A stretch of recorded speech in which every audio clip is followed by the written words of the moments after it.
Dzień dobry, nazywam się Błażej Hrabkowicz, to jest 61. Krakowski Festiwal Filmowy. Z nami reżyser kolejnego filmu konkursowego. With us now the director of High Maintenance, the film about Dani Karavan, the life and work of Dani Karavan, Barak Heyman. Hello, Barak, how are you? Hello, how are you?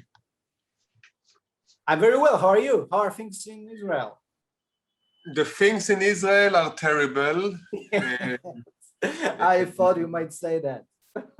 And they are way more terrible in Gaza after this horrible war. 67 Palestinian kids were killed by Israeli army, and I am very upset and angry and depressed about it. I'm sorry that I say it, but it's part of life. We cannot ignore it and we cannot deny it. No. And even it might, for some people, maybe it seems that it's a, why are we talking about this? We should be talking about film, but the film is about Dani Karavan, who is a very political artist and who, even in your film, is seen at the protests and at the manifestations, and he is a strong opponent of this Israeli nationalism and so on. Absolutely.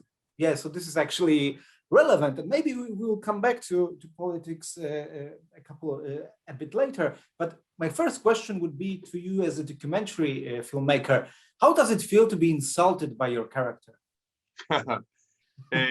Well, just to make things clear to the people who listen to us, I made a film about this guy, Dani Karavan. He's a very, very, very well-known artist, not only in Israel, all over the world. One of the most famous sculptors and designers. Yes, he has received the most prestigious and important art awards all over the world. He has more than 70 huge installations, monuments all over the world, in many places around the world, and is one of the biggest artists in our times, in a way. And I am coming from a background of people who were born in the village.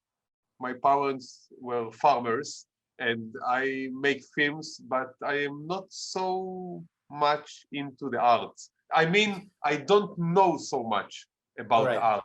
And this is part of what I try to do in the film. I try to understand, in a way, what is art by provoking and by driving crazy the main character of the film, Dani Karavan. You certainly do a good job of provoking him and driving him crazy, because there are moments in the film that you are clearly trying to get him annoyed. Yes, and already in the very first scene in the film, he's freaking out on me because he realized that I have never heard about the very, very important and famous painting by Guernica, by Picasso. Guernica.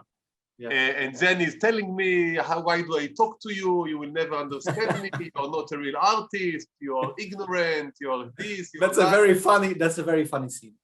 Yes, and it's very interesting because at the end of this scene, Łukasz Konopa, who created this film together with me, he's my co-creator, and he's the cinematographer. Co-director and cinematographer, Yes, and he came to me at the end of the scene and told me, Barak, you are genius. You are genius. And I asked him, why? Why do you think I'm genius? What did I do? And he said, how you pretend yourself, not knowing what Guernica is, just in order to create a beautiful, strong documentary scene. This is unbelievable. You're a genius. And then I told him, Łukasz, I am not genius. I am ignorant. It's two different things. And I think that until nowadays, Łukasz doesn't believe me that I don't know what Guernica is. And by the way, Łukasz, whom again created this film together with me and filmed it, he will be in the screening in Krakow Film Festival in Saturday night. He will do the Q&A with the audience. Great. But then we can ask him if he still doesn't believe that you haven't heard of Guernica.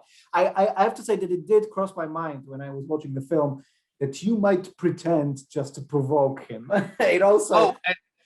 but when you asked me how does it feel to be insulted, I didn't feel I am insulted, because Okay. the reason why we talk like this to each other in the film and in the reality outside the film, Dani Karavan, the main protagonist of the film High Maintenance, and myself, is because we love each other enough and we respect each other I enough understand. in order to allow ourselves to be nasty and to be cruel, because you don't do it with people you don't love. So I feel he loves me much more than he's insulting me.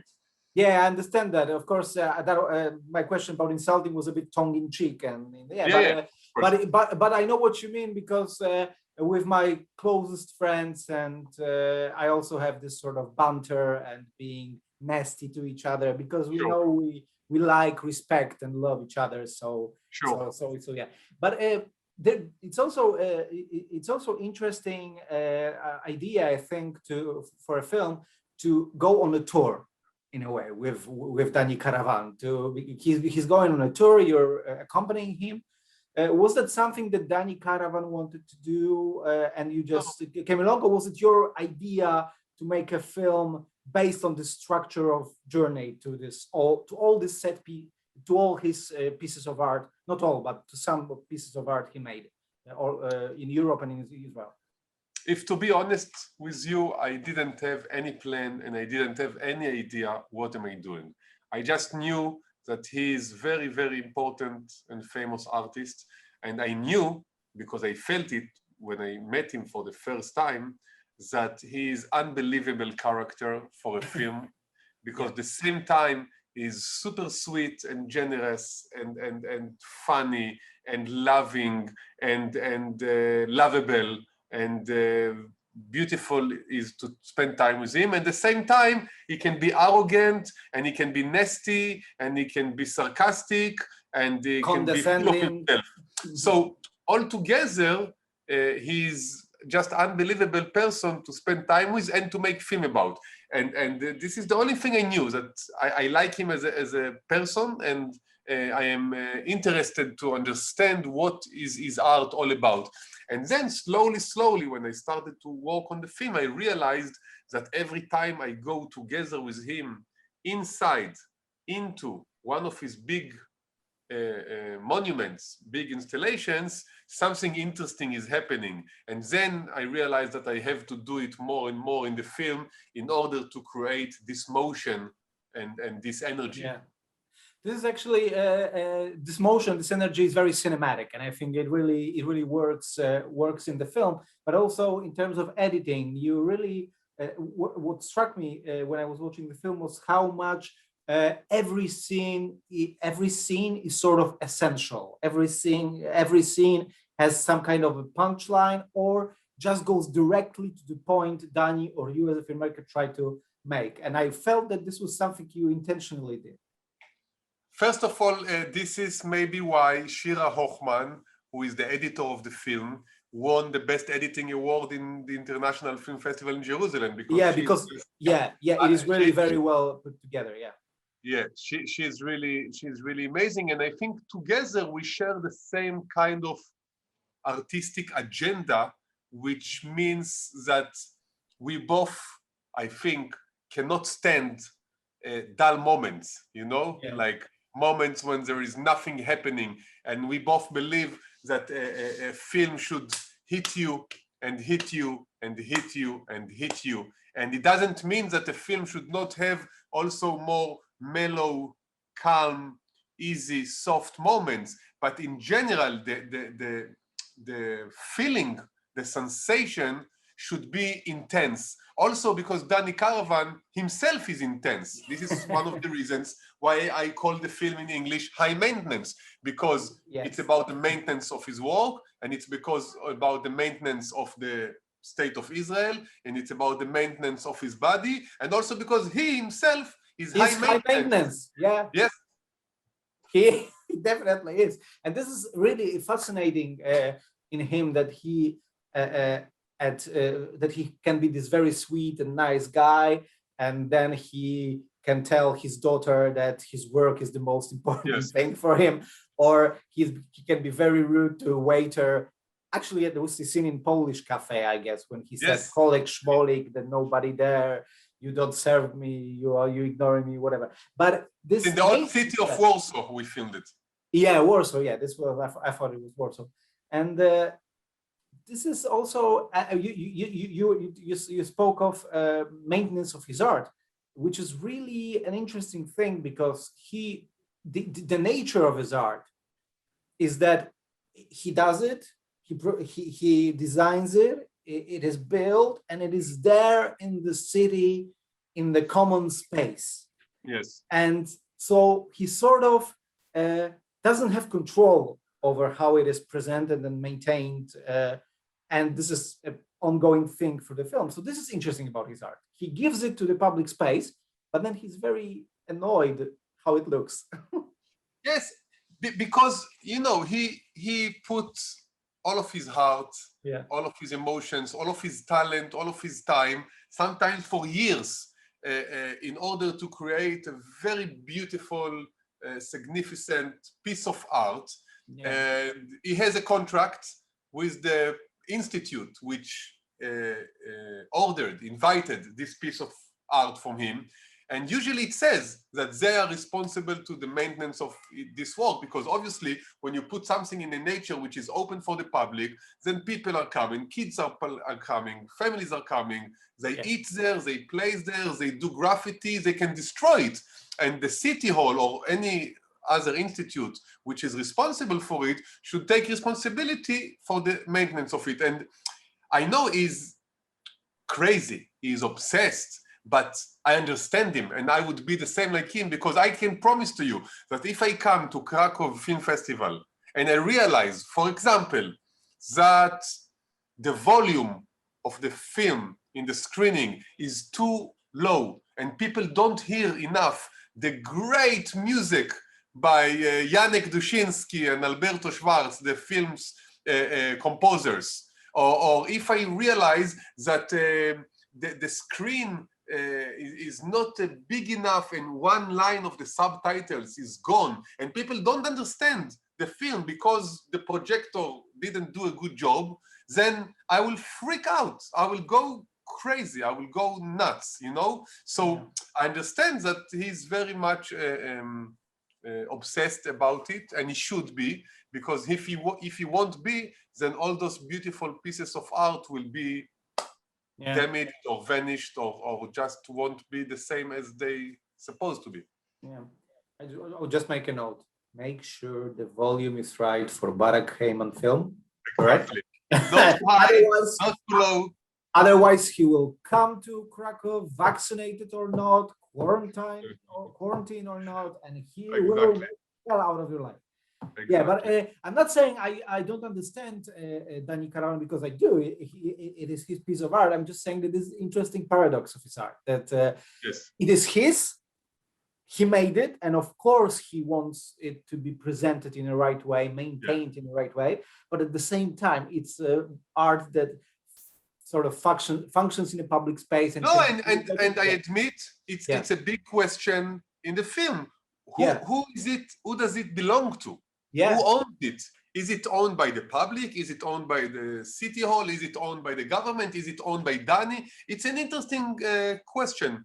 And I guess this is a universal question about site-specific, this kind of art. Yes, and this is something I think that it's maybe not really, it's not a paradox we can resolve, I guess. It's this kind of art resides somewhere in between all these spaces. The art is public space, government, city, various institutions. It's a really gray area, I think. Yes. And by the way, I do have to say that I am extremely excited about the screening in Krakow Film Festival, not only because I like this festival so much and we screened there a few films in the past, but also because it's the first time for me to be part of the Polish competition. And yes, of course, because it's an Israeli-Polish co-production. Yes, I produced it together with Vision House, a local Warsaw-based production company, with the support of the Polish Film Institute. So it's very much like a Polish film as well as it is Israeli film, and also the cinematographer and the co-creator is Łukasz Konopa, and it's very, yeah, and it was filmed also in Poland partly. So for me, it's a very, very big thing, and I really hope that people in Poland will watch it, enjoy it, cry, laugh, get angry, everything together. And it also connects to one of the big themes in the film, which is, of course, Polish-Jewish relations and all the all that comes with it, and the the past, the history, the Holocaust, the Polish Gentiles, and this because of the piece that Dani Karavan was to do for Polish Museum in Warsaw. So this is actually Polish and Israeli, Polish and Jewish in many, many ways. And I wanted to ask you about your view, because you were you observed the sort of conflict that Dani Karavan had also with himself. Should he do this piece for the Polish Museum, which would be done in good intentions to cherish the memory of Polish Gentiles, people who saved Jewish people, Jews during World War II, during the Holocaust, but maybe the political time was not great for it, and so on. You as an observer, what was your view on that conflict, and what did you think about it when you saw it unfold? For me, it was interesting to evident a very rare happening, because it's the first time, the guy is nearly 90 years old. He has created more than 70 huge monuments all over the world. And this is the first time that a piece of work by him is creating so much buzz and so much discussion already before it exists. It never happened to him before. And this is make it even more interesting for me to film it. And if you watch the film, you understand what happened in the end. And this is also interesting stories that I don't want to make a spoiler now for it, so people will watch the film and understand themselves. But we are talking after the screening. We are talking after the screening, right? I thought it's, I completely forgot. So people already, we can assume that people already watched the movie.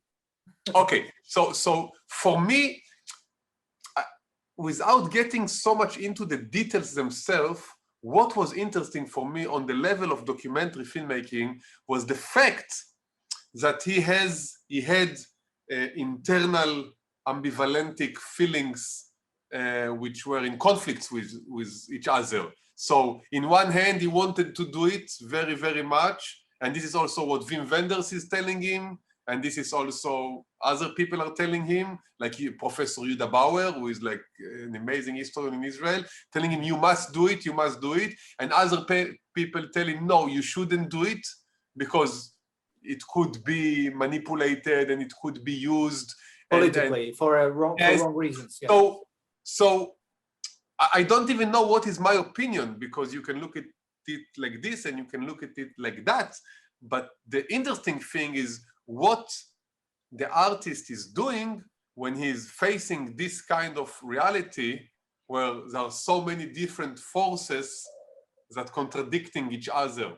And as you know, this piece of work never happened. It's not there. If you go to Warsaw, to Poland, to the Museum of the Jewish History, you won't find it there. It was not a decision taken by Dani.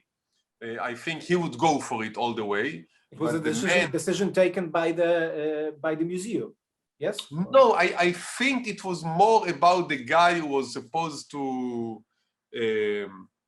be the patron of it, like the philanthrope of it, because it cost a lot of money. And I think because of all those complications, he decided at the end to withdraw it and to wait for, I don't know, other times.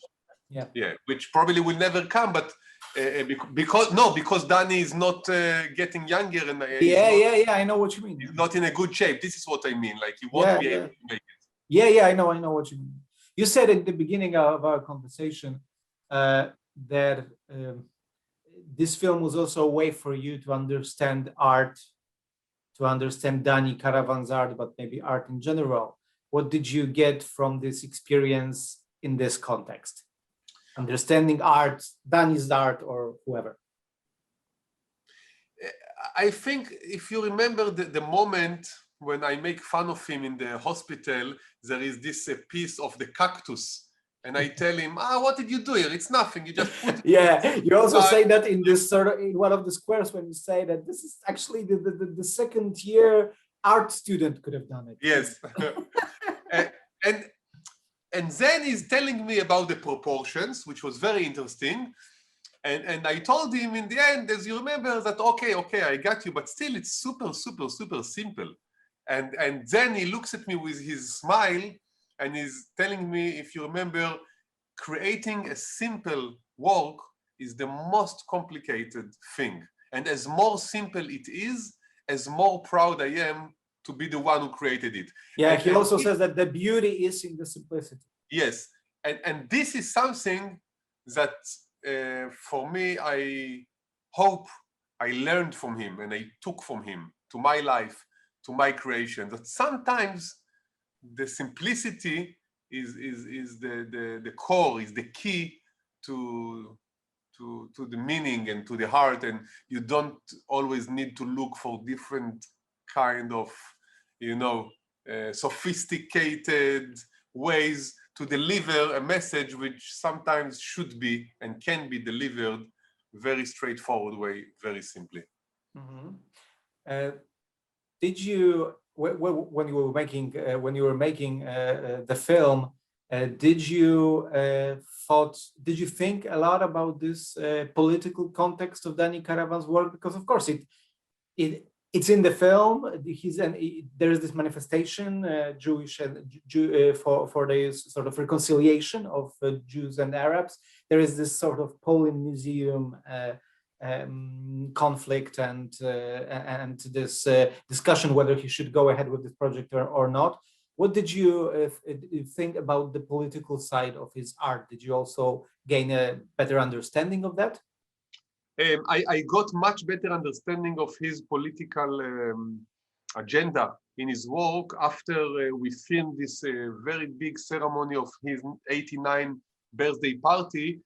Part of it you can see in the film when the attorney for human rights, Michael Spar, is talking about the Walter Benjamin monument in Port Boy in Spain. And then he's talking about the political aspects of this work, and that was very interesting for me and opened my eyes. And also from my conversations with Dani, I know that, for example, he was one of the very few Israeli artists who dealt with the Palestinian Nakba, with the Palestinian catastrophe day of 48, because there were many Palestinian villages all over, hundreds of them, all over the country, that were either destroyed by the Israeli army or people were escaping their homes and never could be back, and many broken villages and destroyed, that Dani was one of the very few ones that would go and paint them and bring it to the conscious of people. So he's very political, but I find his way very smart, sophisticated, and at the same time very straightforward, and I admire him for this. Israel politically in a very bad shape, and many artists, even when they share the same beliefs and the same agendas and the same, let's say, left-wing kind of perspective about life, they will not dare to say it loud and clear in public, and Dani is going all the way. Now, because I am very political in my way of looking at life, and because I am very much attracted to the politics and the political situation everywhere, and especially, of course, in Israel and in Palestine, then of course, matching him and me together was naturally leading us to talk about politics and to be in political situations. And it makes even more significant this political side and the political side of his art, political situation in Israel and Palestine, it makes the piece he did for the Knesset, Israeli parliament, even more powerful, I think. And the fact that he tells in the film that he decided to do it, so to put the message in Hebrew and in Arabic, so that nobody could say that Arabic was never an official language. That is powerful. Yeah. He's very, you know, I don't like to say he's very brave, because I personally and honestly believe that this should be the common sense, you know. But in Israeli atmosphere, people like Dani who say those things and do those things are very rare. And this is why part of the reasons why I respect him and adore him and admire him so much, because he stands for his beliefs and he's not hiding and not pretending. He brings his truth, he brings his heart out there, whether you like it or not. And I personally like it very, very much. He's definitely not hiding anything, and he's definitely not pretending. That's true. Barak Heyman was with us. Thank you very much for this conversation.